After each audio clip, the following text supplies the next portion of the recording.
Hi, welcome to another episode of Eriks News. I'm your host Tommy Sai, and today I have a long time friend with me today from the industry. Here's one of the best, Mr. Erik Everhard.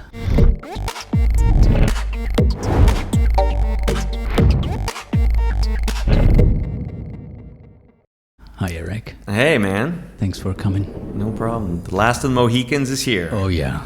Yeah, let's ride on the horses, baby.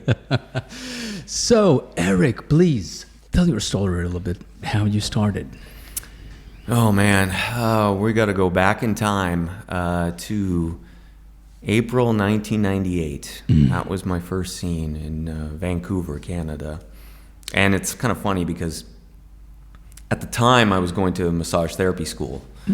So working, going to school, and then on lunch break, you get your lunch, you go to the cafeteria, and they had this local newspaper. So I grab one of the newspapers, sit down, eat my lunch, go through, and it had the band listings, like what's going on in town. So get there, thumbing through it, bam. This is about 4-inch by 4-inch ad looking for women and couples to do a porno movie. And I'm like, porno movie? What the hell? Like, you got to understand, in Vancouver at the time, this was unheard of that this would even happen, right? And I had an ex-girlfriend who used to joke with me. She used to say, oh, you'd be good at that, right? Wink, wink, nudge, nudge. I was like, yeah, thanks, sweetheart. But when I saw the ad, I said, oh, okay. So I was like, okay, I got the nerve, and I called him up. And then, well, as you and me would know from our time in the business, what did they do when I called? Hung up the phone. Why? Well, because they had guys that had tried. Nobody could do it. So, of course, they're like, no, not interested. I'm like, okay, cool. So I go back to school, back to massage therapy. And then it was about 7 months later, because when I called him first it was 1997. About 7 months later, same scenario.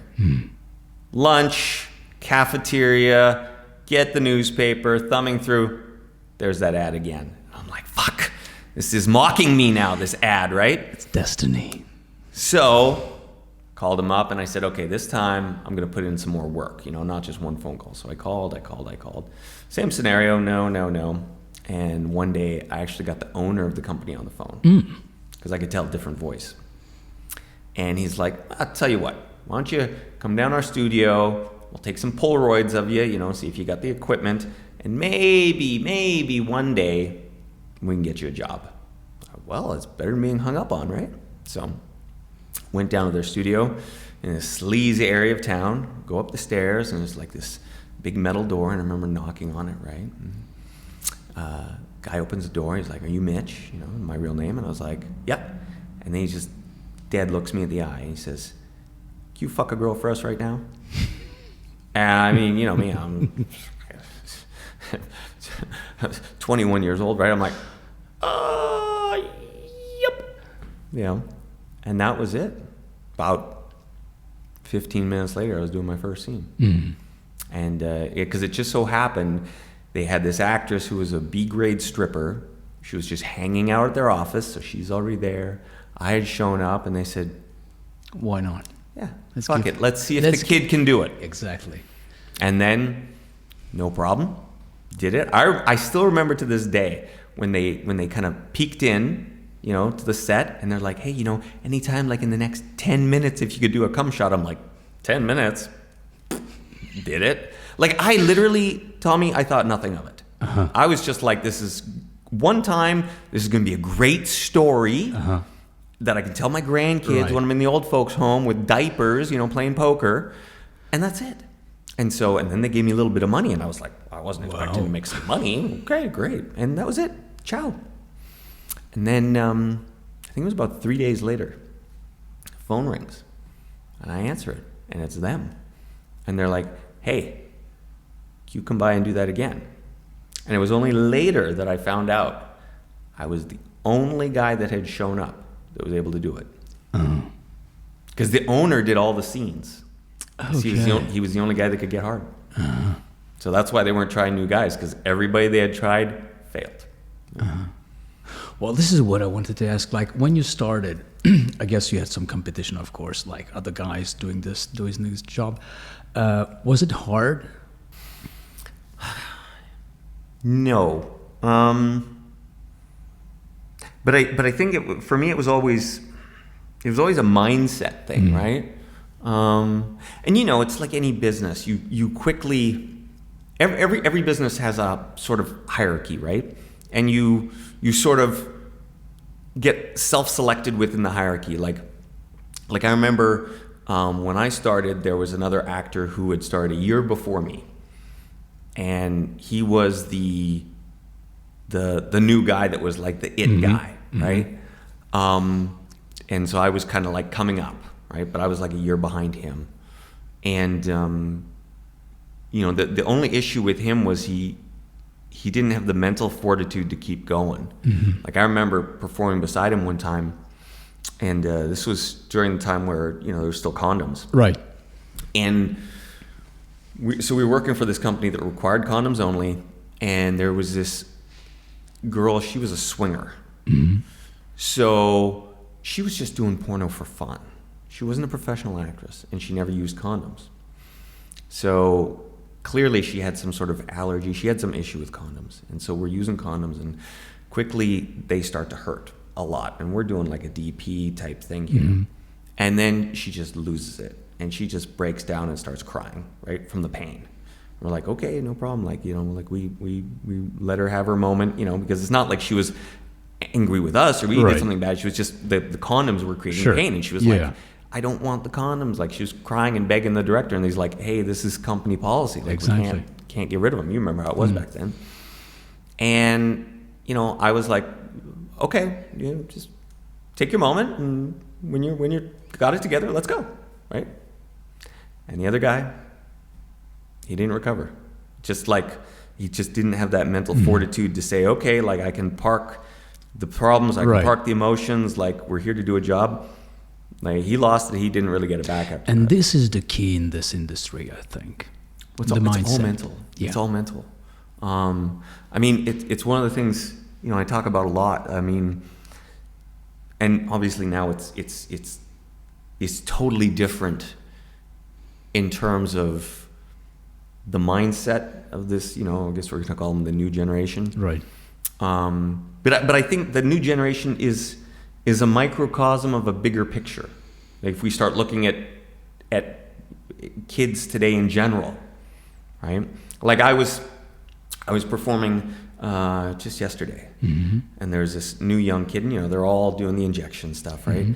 And he goes to me, he goes, I hear you're a natural. I was like, yeah. He goes, how?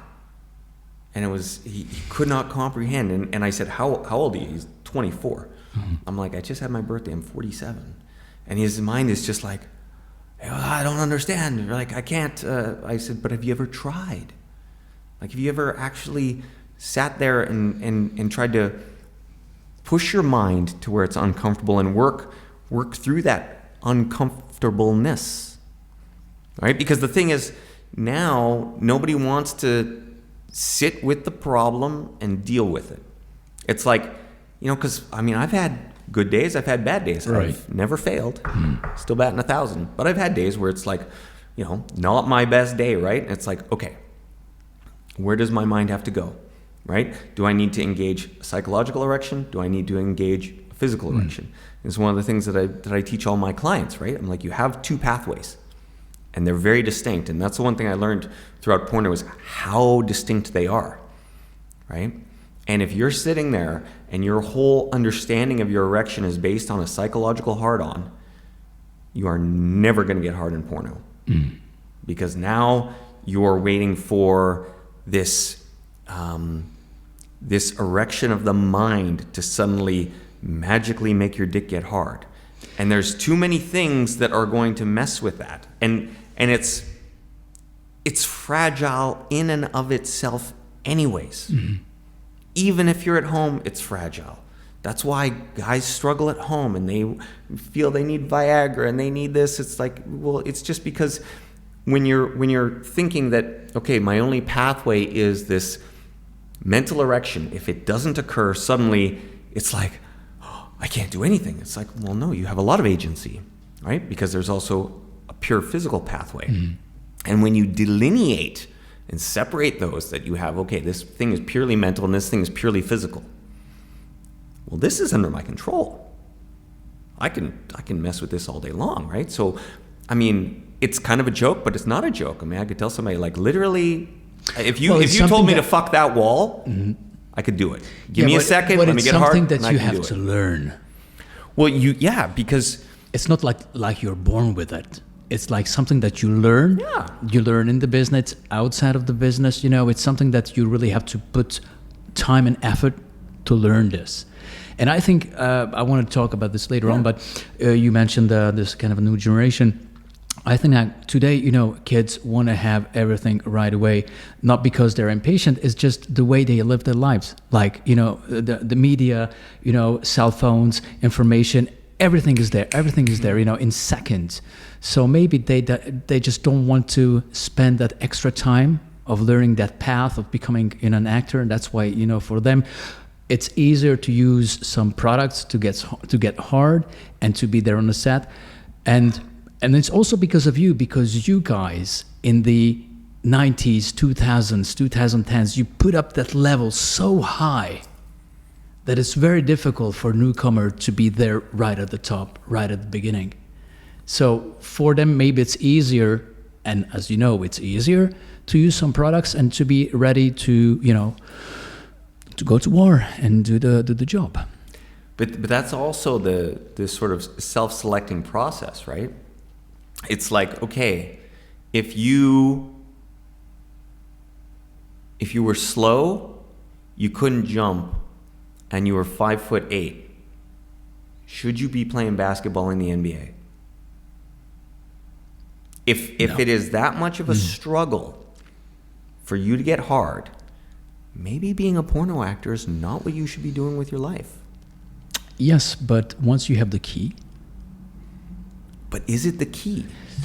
I mean, for some, I guess it is. Well, because here's the other issue that I cannot wrap my head around, because we both know of some actors where their dicks don't work anymore because of the constant stabbing of the needle, right?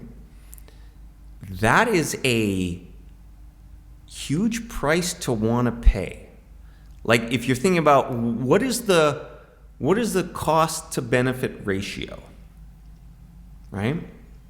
And I think either these kids don't understand what that cost to benefit ratio is, or they simply don't value themselves enough. Because if you were to ask me and you say, hey, you know what? You could be a porn star for 10 years, inject every day. But by year 11, you're not going to be able to use your dick probably again for the rest of your life. I'd be like, no, I'm going to go be a waiter somewhere, right? Like, let me go serve some pizzas, drive a taxi. This porn thing, that's probably not for me. Mm-hmm.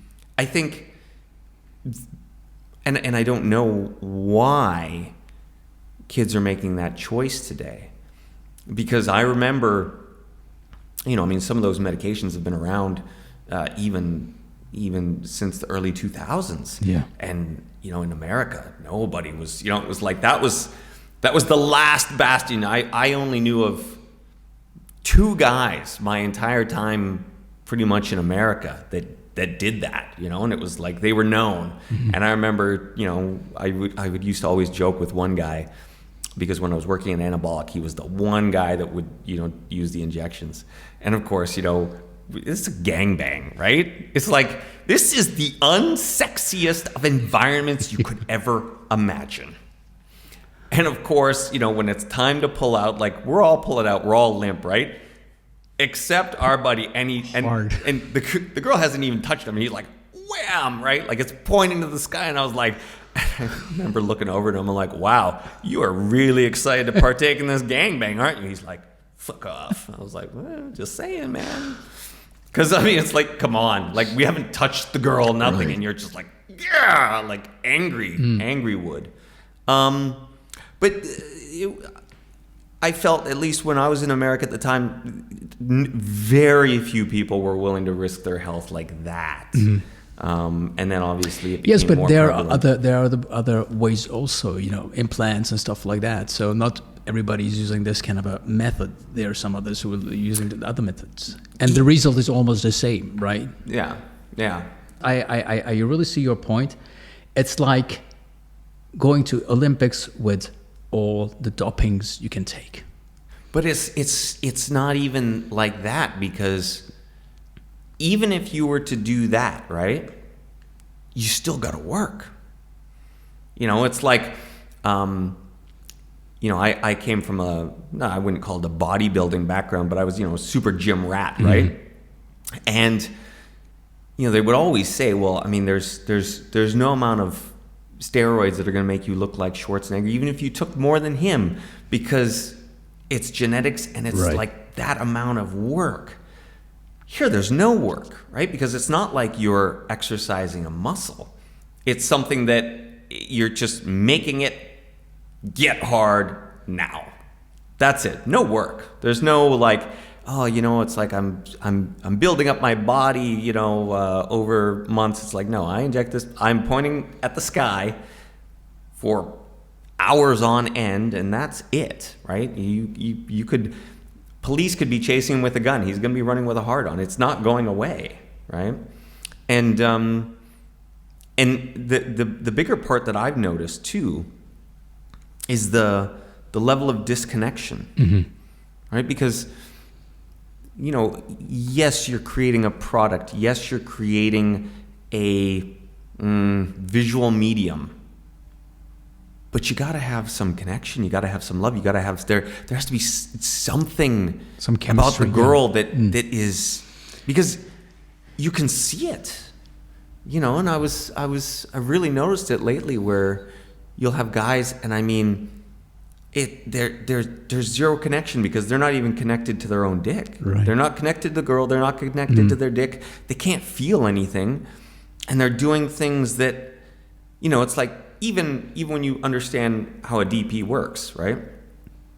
When you've done so many, especially with natural guys, like, how to move even within that functional group, because the things that are going to affect the person on the bottom. Right. I know what's going to affect the girl. So you're really kind of working together to create something, because back then, every guy has been in every position. They know what it's like to be on the bottom. They know what it's like to be on top. They know what it's like to be in an up and over. So you're like, okay, I know what we're working with here. And now you work with guys and they have no clue. It's almost like nobody else in the scene even matters, because for them, they functionally don't. It's like nothing about the scene matters to them, because they are going to be hard, whether the girl's in pain, whether the girl can't do this position. They could do positions 6 ways through Sunday for 12 hours. So it's really just changed porno in a sense of, I think it's taken away a big piece of the humanity. And and you can't go back. Yes, but I think that from production sides, like producers and companies, for them before, like, using guys, there was a risk, like, because we're all human beings. Yeah. Some people cannot really control the body like you can, and they have like bad days, so they can not have a hard on. So maybe the production, they can lose like a 1 day work, and they have to pay the crew, the location, the makeup, or everybody, just because the guy couldn't make it. Okay. But with this kind of a product, they are almost 100% that the guy is going to work. And they're going to carry the scene home. For them, it's a 100% win-win situation. Well, and it's also the commoditization of it. Yeah. I mean, this was funny, because I remember, we're going way back, right? Even before the injections. I remember working for Alex Sanders, great guy, right? And he was an old school veteran performer, and he was producing. And I remember, if he caught you using Viagra on his set, he was tossing those guys off, right? Because he was an old school veteran performer, and he would sometimes, he'd stop the production and just wait. Because he would see if your dick would go down. He's like, hey man, another dude staring at you. That thing shouldn't be hard. Yeah, but right? you know what the funny thing is? Today, people using Viagra, Camagra, all those cannabis substances, they're considered like naturals. That's the funny thing. Oh well, no, and this is what I mean. It's crazy that the goalposts have moved so far, and it's something that I talk about often, where I say what we've entered into is the reverse 4-minute mile, right? Because anybody that understands, in America, you had the holiest of holy grails that couldn't be beaten was this idea of being able to run a mile in 4 minutes. And then I believe it was Roger Bannister was the first one to do it. He clocked in like 3 minutes, 59 seconds. It was like, mind blown. I can't believe someone ran a mile in under 4 minutes. And I think it was 3 weeks later, somebody else did it. And then it was just, now it was broken easily because there was belief. Right. And now we've gone into the situation where there's zero belief, right? I mean, even today, all these people, like, I'm sure there's a million of these young kids that they cannot believe that I don't inject, until they see me pull out my dick soft and they're like, I don't understand, right? It's like, it's been this way for the last 25 years, dude. But they fundamentally now have zero belief that it could be done. When it was done for, 50, 60? I mean, how many years of porno did we have easily before this stuff came out? A lot. Right? Decades. So you have this decades and decades of verifiable proof. Yet in today's world, they think, oh, it's not but you know what they say? They say that back in time, back in the past, scenes were easier. I mean, I remember when I stepped into this business, guys were doing 2 scenes a day, natural. 1 in the morning, 1 pop. 1 in the afternoon, 1 pop. Yeah. And that was normal. Yeah. And that's the thing. Like, my God, my first scene in America was for, what was it? Gangbang Girl 24, right? I started working for Anabolic. That was not easier than anything they're doing today. Right. We were doing DP and double anal every day of the week. Then I was working for Red Light. The porno didn't change. It's not like you could say it's harder now than it was then. I don't think it's any different now in terms of that part. I think maybe in terms of some of the little acting stuff that people want now, I think it's that part is different, right? And then people want it's all about the key shots and all this other stuff, but fundamentally the business isn't any different. The only thing that's different is the mindset. Getting back to you, if you look back now, would you hire yourself when you started as being an actor today? Oh, would I hire me as a young kid? Exactly. Oh, fuck yeah. Oh no, I mean it's not a boasting or bragging thing. I mean, it's just like if I were to look at, because I look at myself now, it's like, okay, I'm 47, and is it harder than it was when I was 24, 25, 26? Yeah. I mean, my God, there were days there where it's like, just, girl just blows, the wind blows on my dick. It's like, bam, okay, ready to go. It's like you said, like 2 scenes a day, no problem. Now, my God, if you ask me to do 2 scenes in a day, I mean, Jesus, I might keel over, right? So it's not the same. But I'm proud of the fact that I can still, even with the injections and all this crazy stuff, I can stay in the fight with these kids, right? So, no, I mean, in terms of when I was younger, no. The thing that changed for me, though, I think as I got older, I became better because I understood flow a lot better. When I was 23, I was just a jackhammer, right? It was when I was 22, 23, 24, it was more about the athleticism that I could do. And then I think once I got into my 30s, it was like, okay, what is the mood that I'm creating? It's like when you're in 20s, you just want to show off, right? Like It was totally that. I can do that. Yeah. And in some ways I could, so I did, right? And now I look back at that and I'm like, oh God, what was my, it's like so much egotistical bullshit. Like, yeah. So that's the only difference. Okay, talking about your about you and your performance. What are the pros and cons? What are your weaknesses? What are your the best that you're better than others? Where would I say I'm weakest? I know one. Don't touch my balls. Don't touch the balls. Yeah, we don't touch the balls. Yes, don't do that. Dirty talk. I'm not a talker. Never have been. I've had scenes where that was required, and it's literally like I'm looking like, what do you want me to talk about? Like I was always a doer, right? I'm like, I can do action. It's the same thing. Like, with my girlfriends at home, it's like I'm a deaf mute. Like there's no talking. It's like I'm just doing, right? I'm creating. I'm doing all this stuff, but talking was never my thing. Never had the best cum shot. It was always like, just genetic, right? I always find that's funny that, you'll have people that, talk online about like, oh, you drink this and you're going to have this amazing cum shot. It's like, no, okay? Quit lying to people with this crap. Like I can't stand the lying, right? It's like I've seen the guys that have crazy pops, like a James Dean or Manuel Ferrara. Guess what? They have a crazy pop every time. It's not once in a blue moon. And then the guys that don't, hey, every time they don't, right? It's just you're dealing with genetics here. What I would say, so definitely those were weaknesses of mine for sure. Strengths, mentality.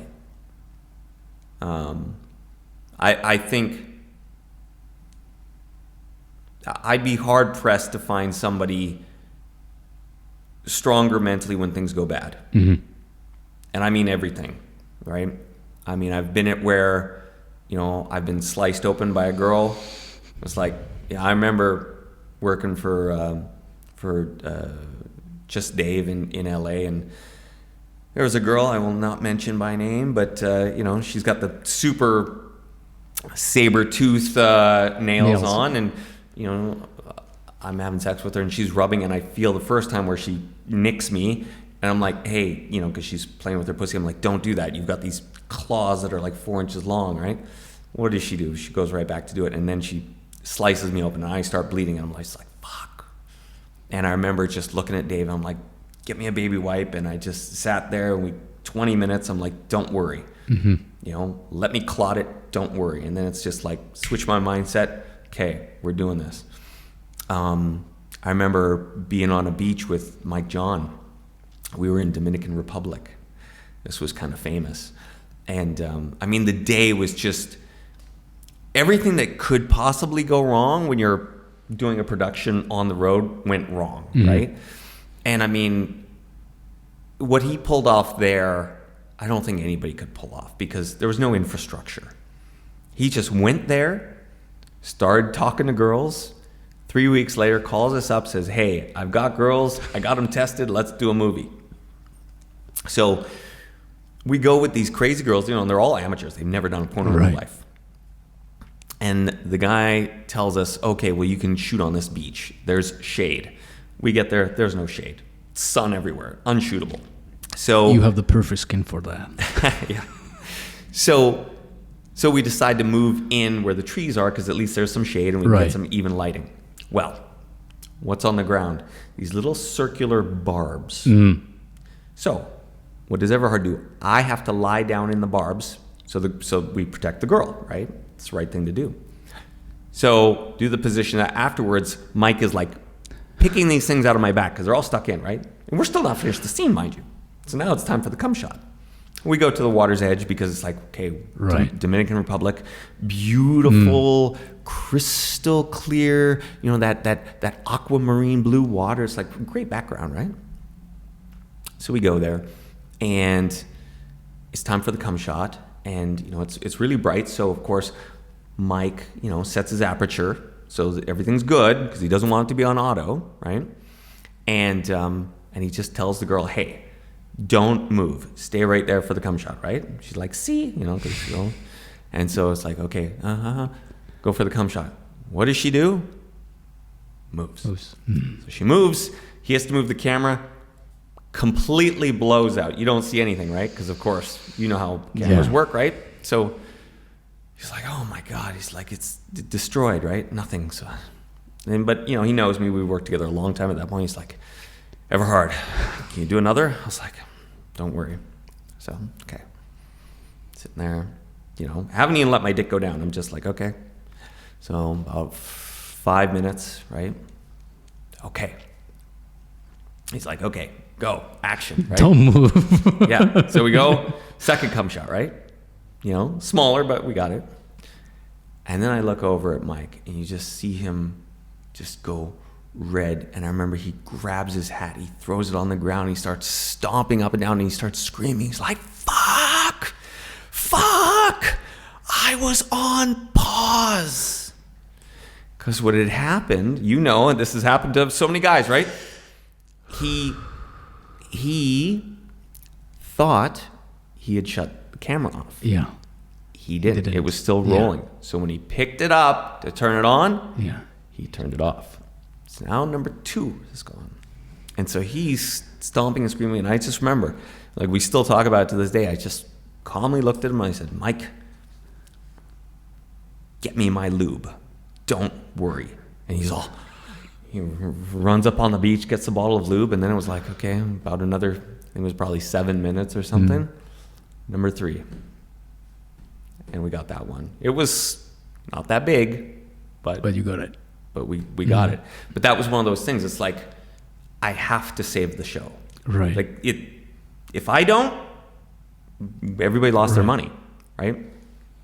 And I would say that was probably my greatest gift was, if ever it was on, it was like, I used to think about it in terms of baseball, right? Like, because there were guys that I would say were, in terms of like heavy hitters, heavier hitters than me, right? Like if you look at like a Nacho or Lex or, Rocco or Manuel, it's like, this is the guy, it's like you'd say he's like the cleanup batter, right?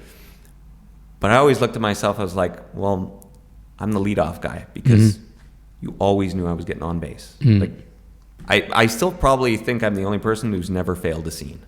So basically you're saying that you have to born to be a porn star. Well, I think there's 2 parts to that equation, right? I think you have to have some physical gifts, and then you just have to, beyond anything, be able to control your mind. Because I think you could have less physical talents, and if you really had the ability to control your mind, you'd go much farther. Because I still think it's primarily a mind game. In all levels, right? It's like, well, okay, because you see it every day, right? It's like, okay, well, the girl doesn't like me. Okay, let's park that. Deal with it later. Okay, the director is pissed off at me. Okay, let's park that. Deal with that later. Okay, the other guy in the scene is trying to fuck with me. All right, let's park that. Deal with it later, right? So whatever the situation is, like, okay, well, where can I disconnect from that in the moment in order that I may be able to do this job? And that's the big piece, because it's never going to be perfect, and if I were to even think about today's day and age, less perfect than maybe even before, right? So the fantasy that guys have, where they think, oh, it's got to be so easy. I'm like, have you tried it? Right? And this is one of those things that we all know. But you see, once again, this is the thing that all those new guys who are using products don't have to think about, because They don't have to put problems in boxes and deal with them later. They just put it in and that's it. Yeah, but there's a problem they're going to have to deal with later. Right? Yeah. So choose your problems. Yeah. Right? It's like, yeah, but when you're in your early 20s, you don't think about when you're going to be like 40, 50, 60, it's too, it's far away. It's I don't know, talking about you being in the industry more than like 25 years, after winning several awards and making I don't know how many movies, being with I don't know how many thousands of women and stuff like that. What is still the kind of a pull you have to go forward and perform as a performer? Well, I mean, it's gotten less and less. I mean, I'd be hard pressed to see if I'm performing after next year. I think probably after next year I would hang it up. It's changed. I mean, in terms of what drives me forward, I think it's just personal excellence more than anything. I mean, even if I were to look at, okay, I'm not in my 20s anymore, and I can't do. And there's an honesty to yourself with that too, right? It's like I was always, if we're going back to what was I good at, this was another thing that I noticed I was exceptionally good at. I always understood my limitations. And I think sometimes some producers or directors would think I was an asshole because maybe I'd get into something and I'm like, no, I'm not doing this. And it's like, and be, oh, come on. I'm like, no, I know what I can do and I know what I can't do. And for me, it was always like, if the percentage was below 85%, I'm not doing it. Right? Because I really intimately understand my body, and that's why even that day when I was on the beach, like I knew I could do 3. There wasn't like, well, maybe, I knew I could do it. If we had to push to 4, I'd be like, no, go fuck yourself. Like I did 4 once when there was a bet, and I remember looking over it because Mr. Marcus was watching me do it because there was a bet that if I could do 4, I could take this chick home, right? It was 4 or 5. I can't even remember at this point. But it was during a gangbang, so it was like everybody's going and I'm just jerking off to get another one. Right. And then, because I got extra money every time I did one.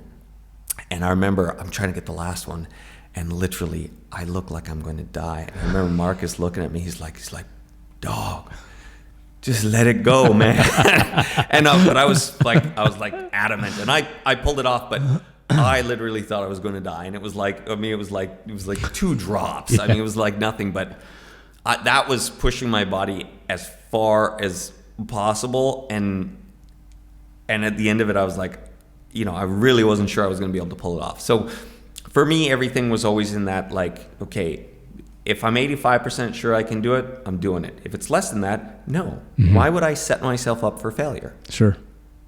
Because that also, what is that going to do at the end of the day? Well, that affects your psyche, right? Like, you think about it. Like, if we start stacking wins, you start to think you're invincible. You start stacking losses, where's that going to go? Right. Like, in terms of your psychology, right? So, I totally lost the point of where we were going with this, but in terms of like a superpower, that was one of the things. It's like I was really aware. What can I do? What can't I do? And I always played within that realm, right? And I think that's also part of, being successful, right? Not doing something, because I think sometimes guys they think, oh, 50-50. Let me see. I don't deal with 50-50. I think like you have experienced 3 decades of women in sense of like 90s, 2000, 2010s, and early 2020s.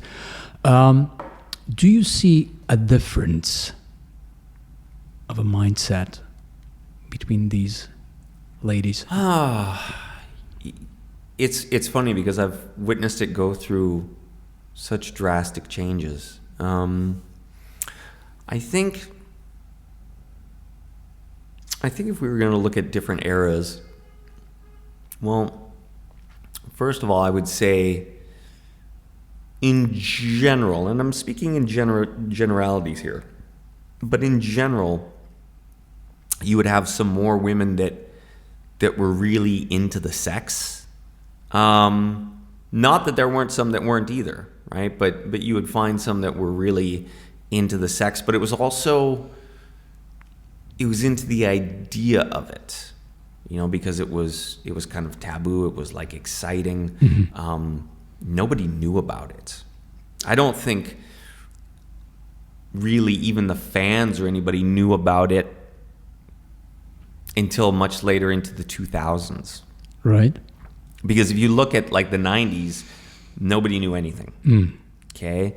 Then when you got into the mid 2000s with DVDs, there would be BTS. Yeah. So then it was like, okay, I'm getting a peek behind the scenes a little bit. And then of course, then you got to social media where it's like, okay, boom, there's no mystique, there's no mystery. It's all been stripped away. Back then it was more like a closed circle. Yes and no. There was more of a mystery because people couldn't see in it.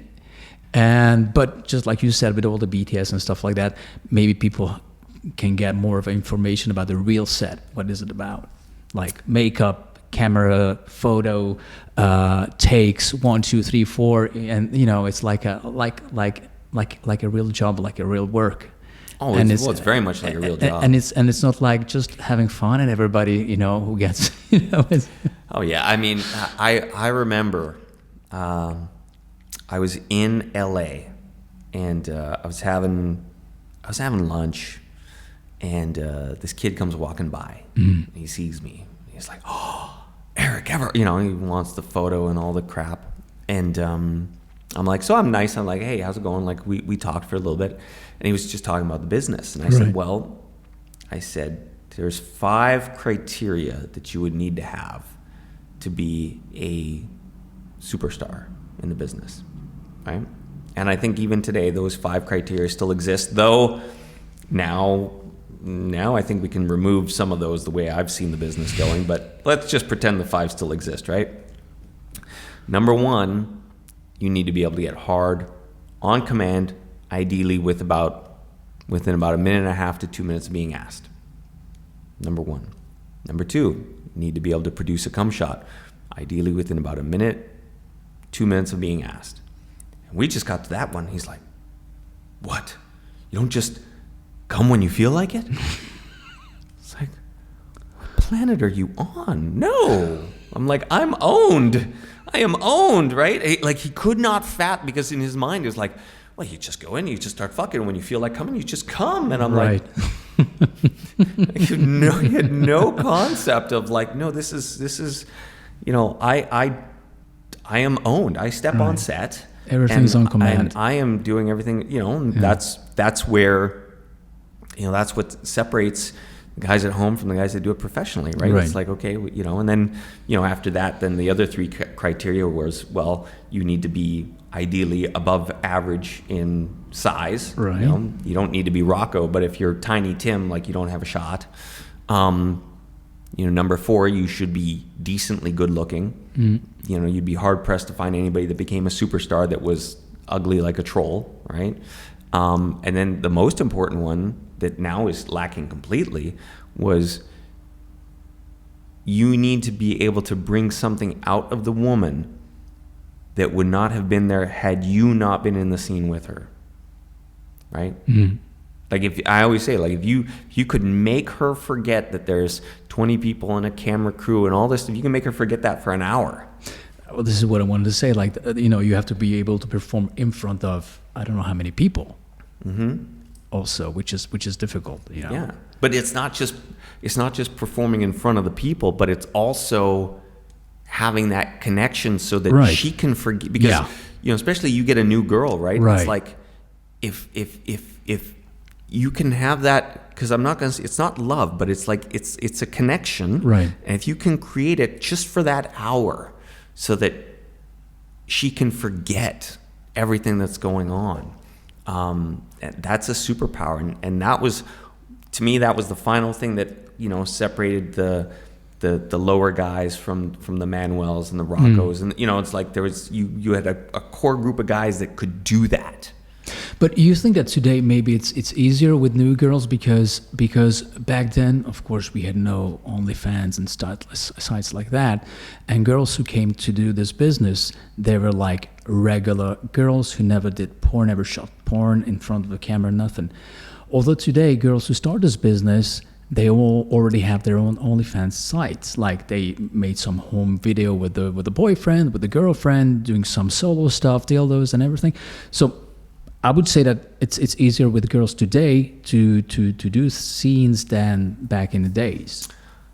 I don't know about that, because there was something kind of fascinating, and this comes back to the emotional aspect and the rawness, right? Mm-hmm.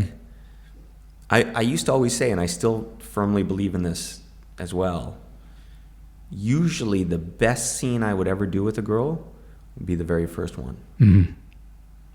Right? Because it's like there's this tension, there's this excitement, there's this newness. I don't know them, they don't know me.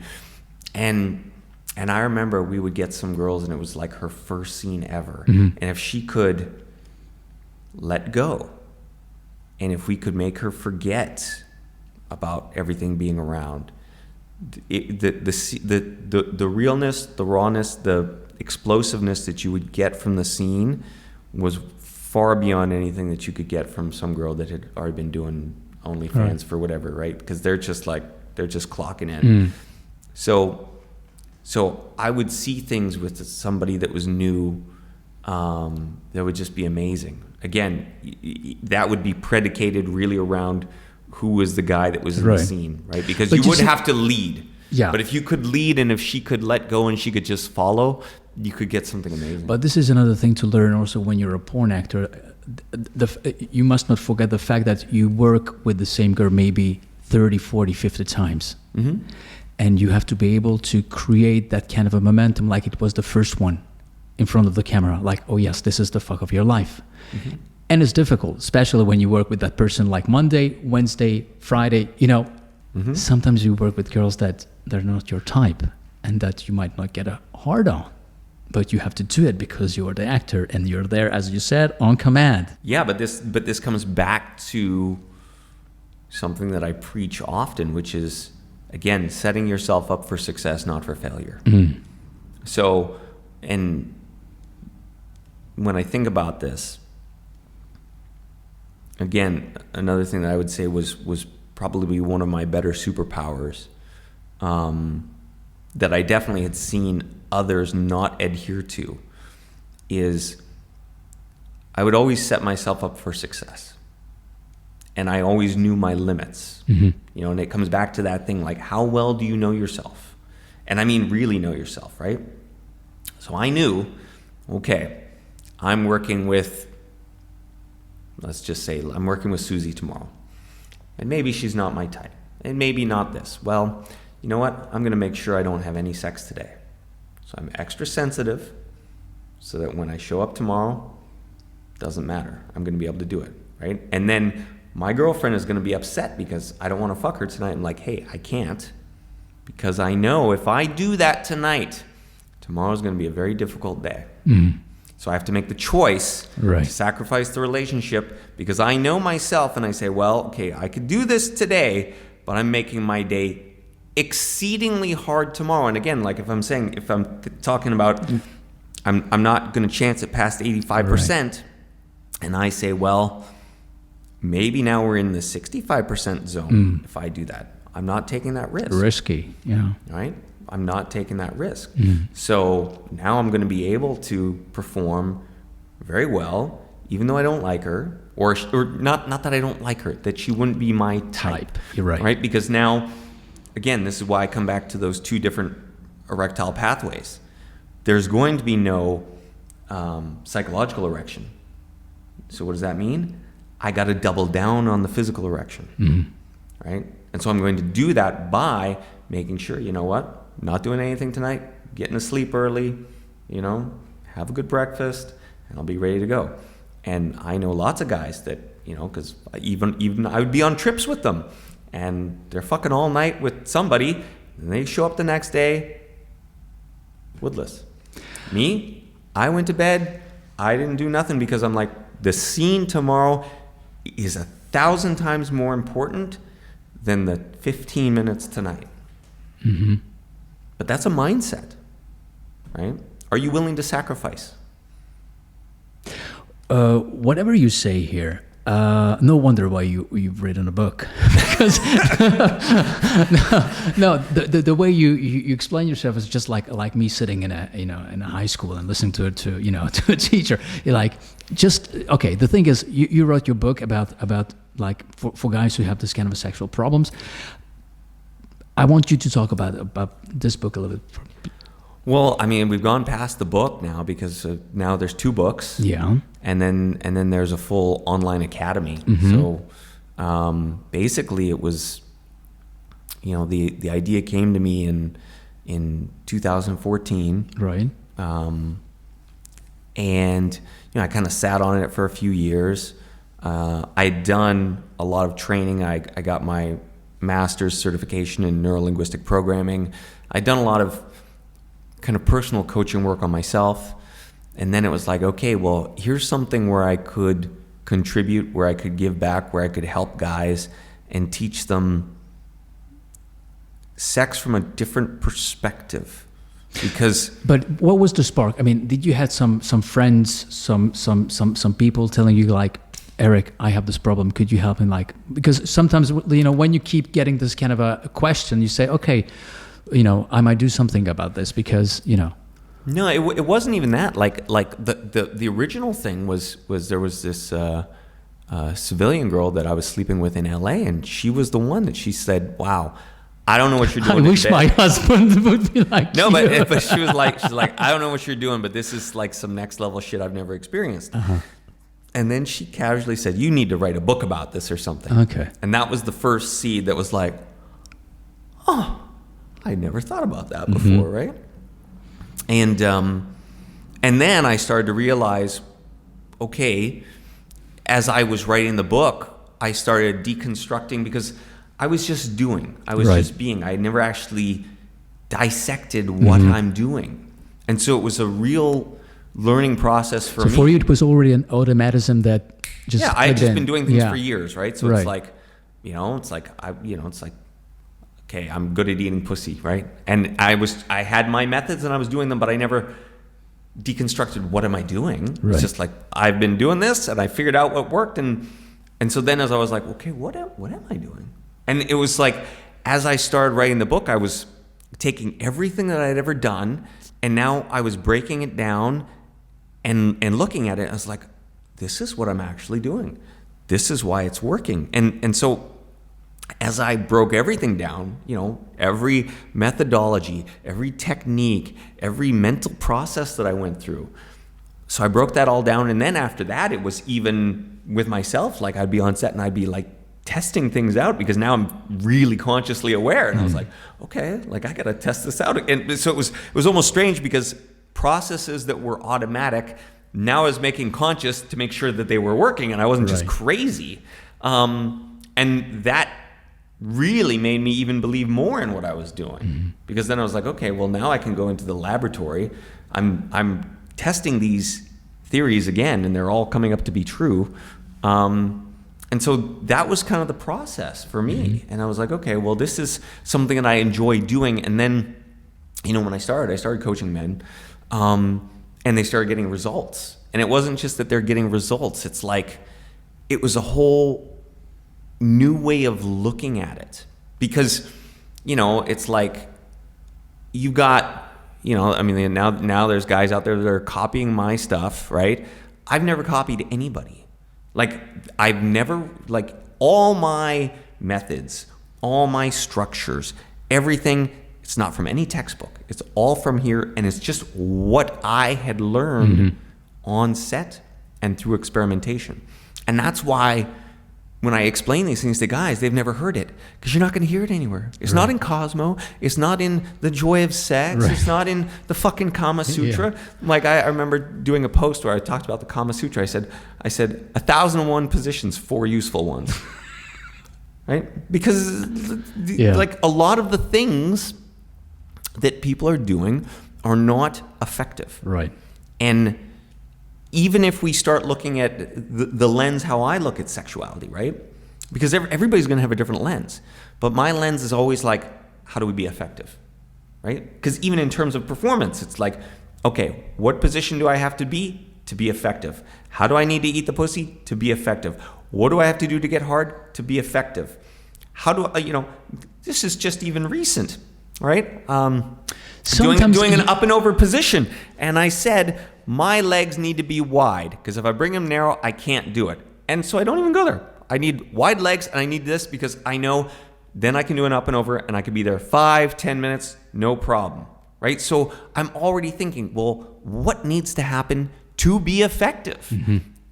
And that's the way my mindset's always been when it comes to sex. I just remember you told me like maybe next year you're going to quit, with this mentality, you want to quit? Yeah, man. But it's rare as, I don't know what, it's... Yeah, but for me, it's time to move on, right? Like, it's kind of funny because, I see this a lot. And I understand it, I really do. But, I'll go on social media and I'll always see some people that they always talk about the past.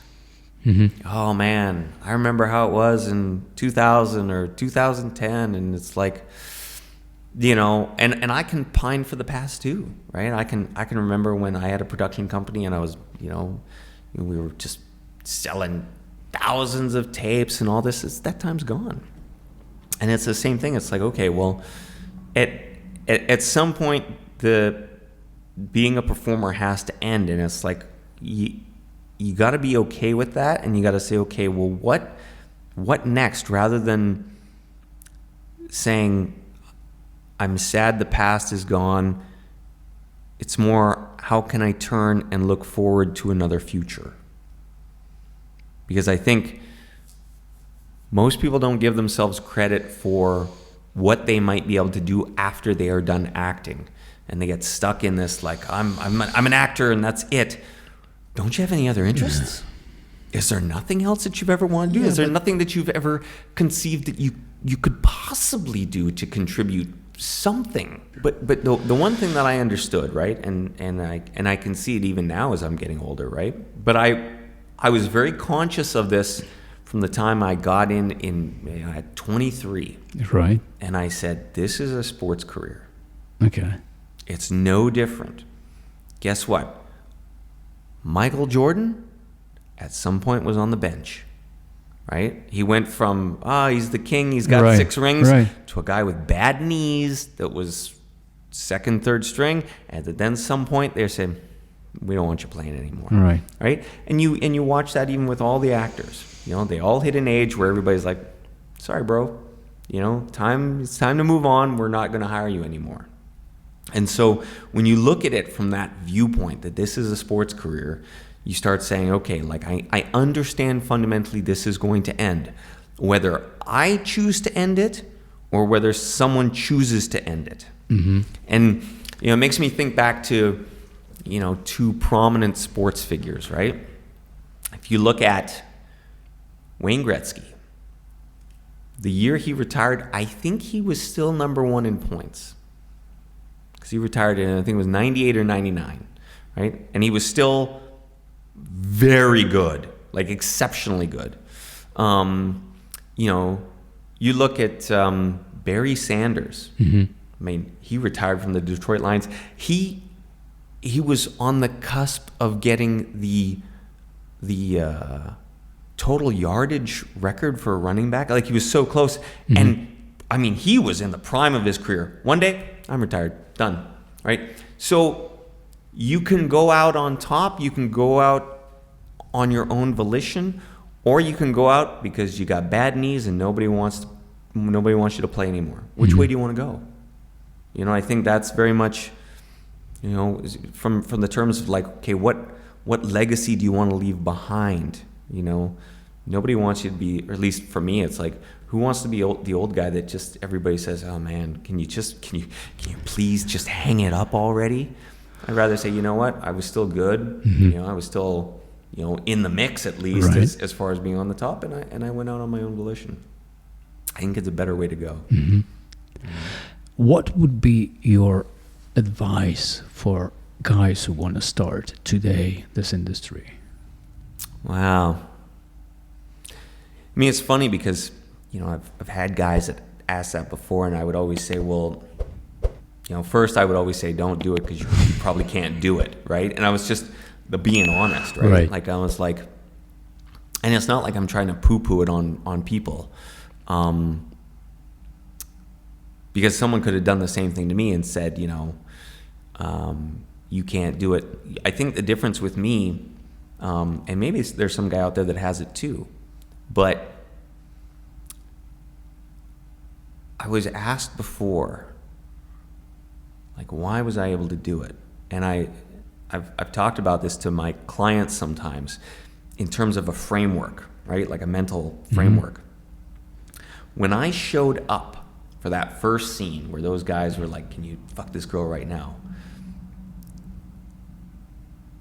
I had complete irrational belief in myself. Completely irrational, right? Because I didn't believe I could fail. I was 21 at the time. So let's say, I think I was probably jerking off since I was 9. So let's just call it 12 years for a round number, right? So I've been jerking off for 12 years. What do you think my batting average was, Tommy? I had never failed jerking off one day in my life. Guess what? Every time I jerked off, got hard without a problem, came without a problem. Why would it be any different? Like, it wasn't on my map of reality that you could fail. Yes, but I think that because back in the days, usually guys started this business, as far as I know, the way I remember, because they wanted to fuck women. Yes. Okay? Today, no. They see the fortune. They see all the money they can make with it. And I think that makes the big difference. Yes and no. I would say true, but if we're looking at the sex business, there was always the monetary part for women, right? You know, escorting is as old as time, right? So it's just back then you had girls that did escorting and you had girls that did porno, and it was fundamentally different. It was very different, right? But there was no equivalent to that for men in the same vein, right? So men that got in, it was because they wanted to fuck women, right? Right. And I think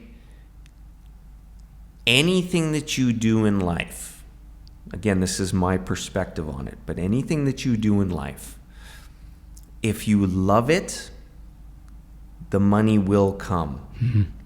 Or at least some money will come. Like if your North Star, if your compass, if what's driving you is the love of something, that is always going to beat something driving you just because of money. Like money doesn't move people like love of something can, like passion can. You know, especially if it doesn't come easily. And I think this is, again, you know, if we're thinking about how has the generation changed, it's like when you were coming up in the business before, you know, your career, you'd have good days, bad days. Right.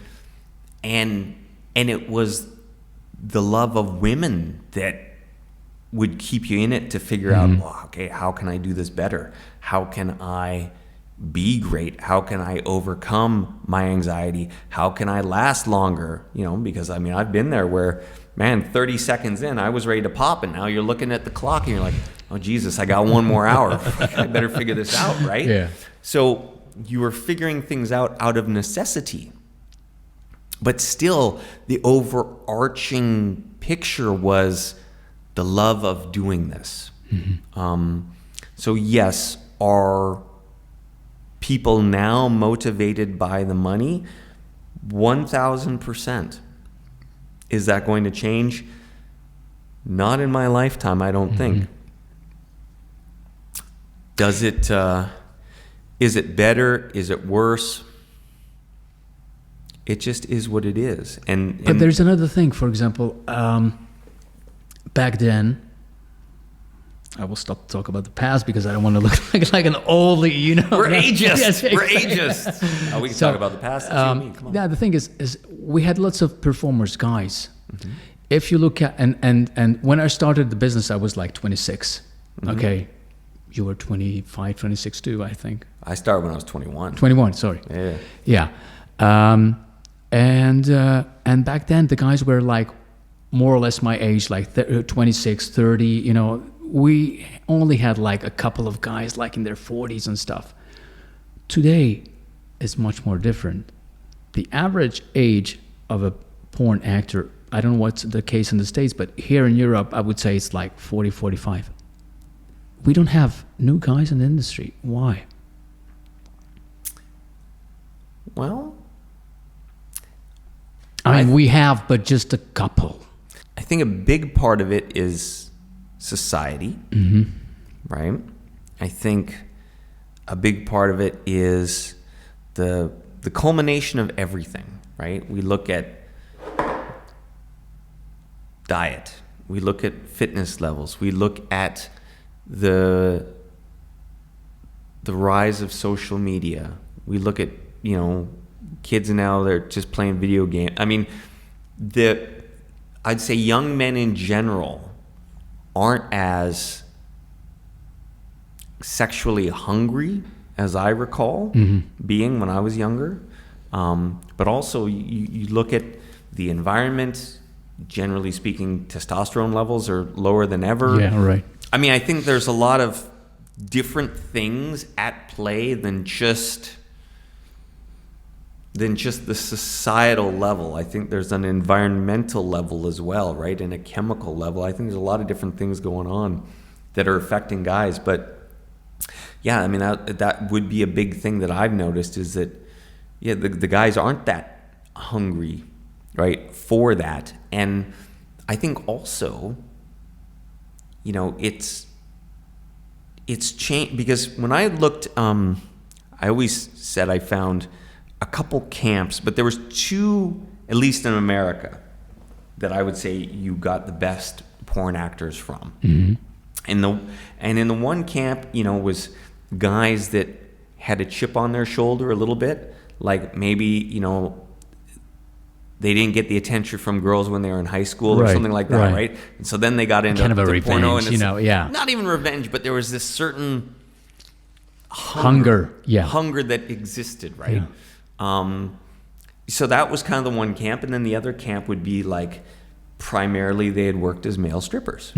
So you had the guys that like had, you know, worked as male strippers guys, and had become comfortable being naked. Right. So then it wasn't as difficult for them to transition to, well, now I got to be a hard on because at least they were used to being naked. And then you had the other group where, you know, there was something more psychological.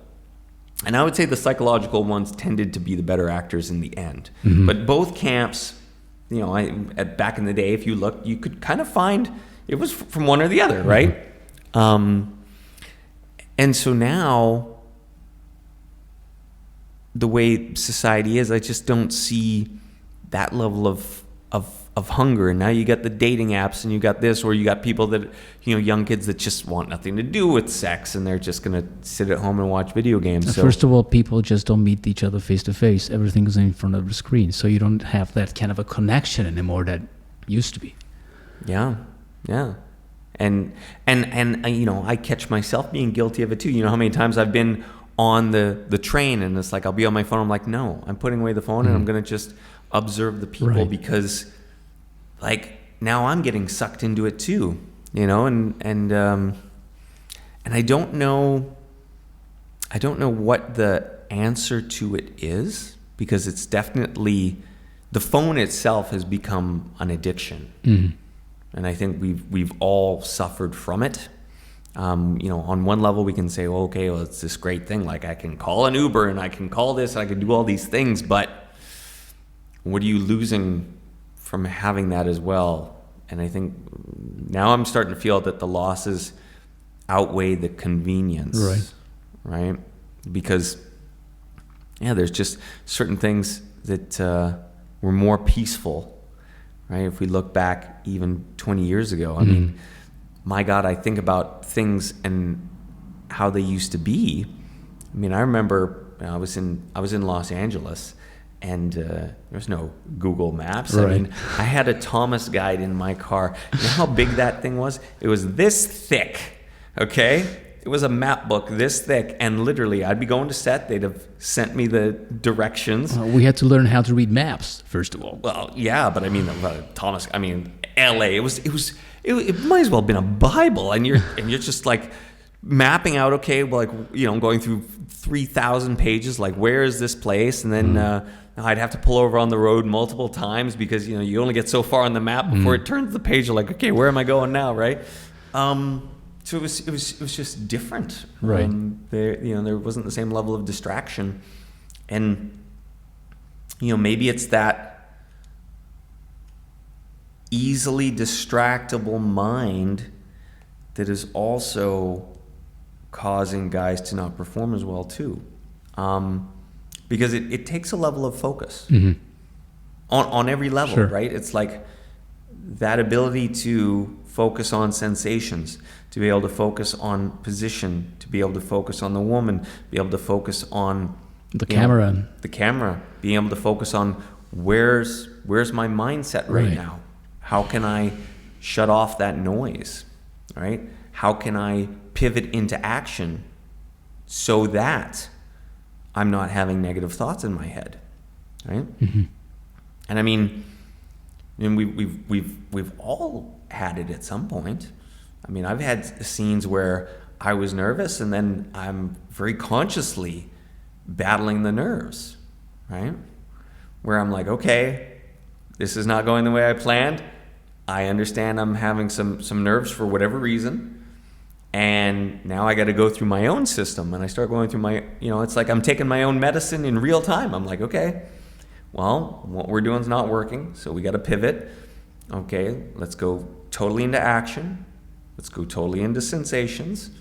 Let's close our eyes if we have to. Did it ever happen to you to leave a set? Like, okay, I'm not doing this anymore. No, never. I've always made it happen. I mean, and in some places where you would think it's not even possible. Like I remember working for Robbie D, and I threw my back out, and it's like I needed to go to the chiropractor, and I was like, and he knew. I was like, okay, well, I can do one kind of little position this way, and then cum shot, right? He was like, okay. All gimped up with my back, but I still got it done. Let's play with the idea that you're shooting a scene, and you're just putting in a piece of paper performers for you to perform in your scene. Would you take guys who injured themselves? If I have a choice? No. Of course, we're saying that I can choose from the past, from the guys that I would want, right? It's not about anything against the injecting in and of itself, though I'm sort of against that. More what it comes down to is that piece we were talking about where it's like the passion, right? Right. Like the chemistry between there's no chemistry, and it's like it's like saying, well, okay, like you inject that, you can manufacture the erection, but you can't manufacture the energy and the heat. But what I've noticed is that to get that kind of a sparkle for older actors, it's a bit easier than young ones because sometimes they remember how it used to be with that injection, so they can kind of play that part better. Well, and that's the only thing that again, I think there's no way around it with the younger guys, right? It's like, I just don't think they're ever going to have that mindset. You know, because I think once they've gone down the road of now they're injecting, I think it's the only road they can go down. I mean, I don't see how you go down that and then suddenly you flip and you're like, okay, like now I'm going to start going into my fantasies and I'm going to go into the things that turn me on, and I'm going to start following the rabbit hole of my desires, and I'm going to start looking at the woman from a different perspective. Like, I just think that's gone, right? And then, you know, if we're going to meta out, right, and think big picture, you know, how is that then going to affect their home sex life? Like, I sometimes I wonder about that, right? Like, if every day you got to do this, right, then how do you show up at the home? Because I imagine that you're not able to switch it. That, I mean, I don't know, but it seems to me like it would be difficult to do from a psychological perspective, right? It's like, if you've always had this psychological crutch, right? It's like as soon as that's taken away, your belief is already going to be shattered, right? Because you immediately, what's your brain going to say? Like, oh my God, I don't have, you know, I mean, I've seen it before too, where it's like, you have somebody, they don't have their stuff. They don't even try. Right. It's like, oh, like, this just doesn't make sense to me. It's like, okay, well, you've done this job, and, you know, I mean, assuming that, you know, your dick works at home, which it should, I would hope, right? Like, you know, and it's like, you can't even say, like, I can step into it now and try to go into my sensations, to work with what I've got. Yeah, it's so, you know, to bring it back to your question, I mean, why do I hire guys? I mean, like I said, you know, it's nothing against that. It's more about, what am I getting in terms of that heat and that chemistry? The one thing that I'm against, probably even more, because this one I just cannot understand, is that now, you know, this idea of the fake cum shots. Like, I mean, and I just go back, you know, again, I'm dating myself here, right? But I remember being there in Los Angeles, you know, and it's like, we always called it the money shot, right? Because that means you got paid. Yeah.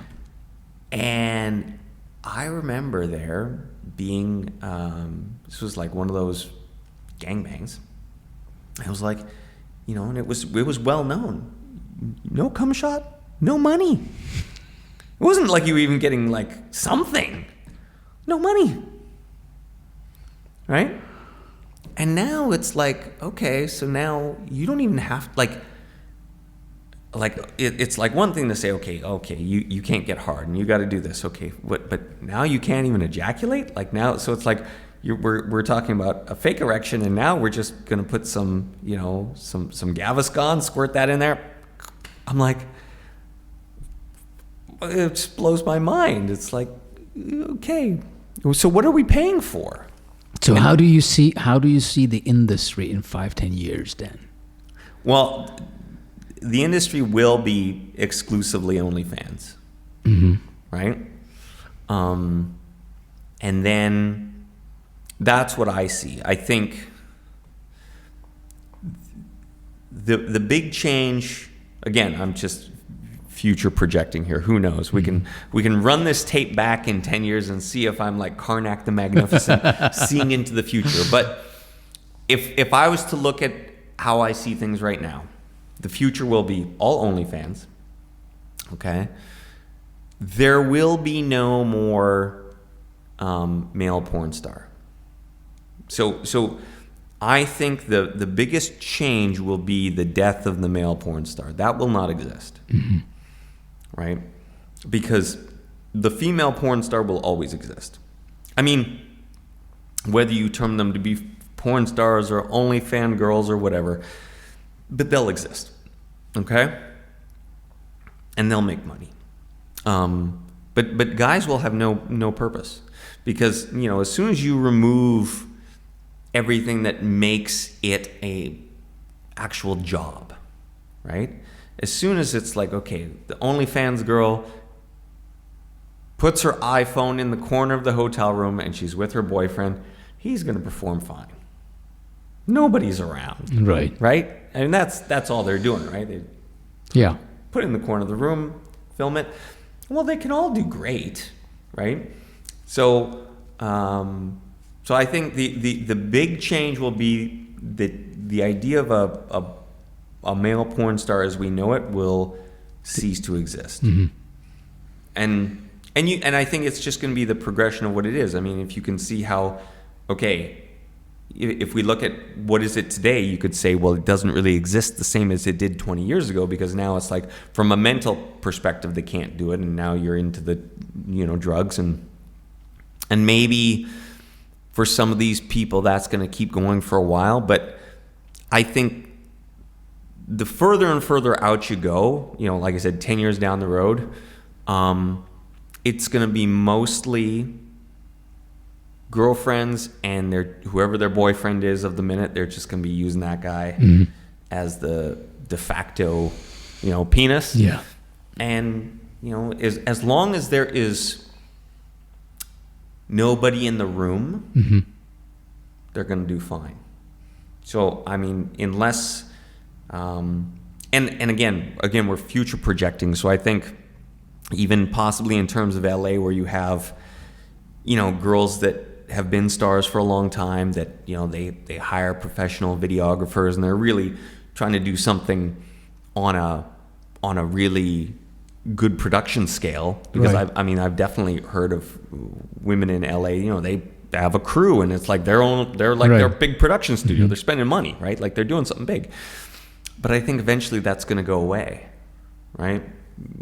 So I think once that's gone, then it's just going to be, hey, there's girl, her boyfriend, iPhone in a corner. Yeah, but don't you think that it's like fashion? Like once you see only this, you will want to see something else, and you will be ready to pay for something else, because the only thing you can see is OnlyFans, and you want to see different product, maybe something more, more built around a story or whatever, people more performing like I'm not saying like a movie, but something different than OnlyFans. Well, I agree with you in terms of fashion, but I think it's, fashion is still constrained by the technology. So it's like, if we look at, and we're going way back, right? But if I look at the late 90s, when, everything was shot on film, big budget, catering, 30 people on set, does that exist today? No. Right? Yeah, but it's step by step, because then Gonzo appeared. Gonzo came on the set, but it wasn't the Gonzo. It wasn't the Gonzo that did it. It was the lack of money that did it. As soon as the money was stripped away, it was like, well, we can't afford that. Gonzo's cheaper, right? So then you had the Gonzo era, and so now, as technology allows things to be stripped away, right? Because everything that's going on with OnlyFans could have happened 20 years ago. Could have, right? Well, there were sites. But this is my point, right? It's like people make it seem like there's this, sudden revelation. It's like, there's no revelation, okay? The change that happened was you took away the technical proficiency. Because, you and me have been around for a long time. It's like, in terms of the business, the business wasn't misogynistic or nothing. It's like there were no female directors because they didn't want to learn how to work a film camera. Right. That was it. There was like two that I knew of. Yeah. Right? Like it's not that there was no opportunity. It was that they had zero interest. Right. I mean, and I remember what it was like back in that time too, because my God, I remember doing a production and you're shooting on film and you're taking all these photos and you're trying everything to get it right, and you don't know that it's right. Right. You're coming back with all these rolls of film and your fingers are crossed. Yes. I sure hope it comes, because it's not like digital where it's like, the lighting's overexposed. It's like, I have no idea. I've got my light meter. I've done it as good as I think it can be. Yeah. And now 3 weeks later, we are going to find out if I have anything usable or not. So, you look at where it's come today, it's like, well, okay, we've just, the technology has made it so that, a monkey could turn on the iPhone and it works great. Technology has made shooting porno much easier. It's made it, obviously now you have a lot of people that wouldn't have been able to make money, 10, 15 years ago. They're making tons of money, and that's just how it is. I mean, Right. It's like, but in terms of how I see it moving forward, I think we're just going to have more of that until something that is even easier to do replaces it.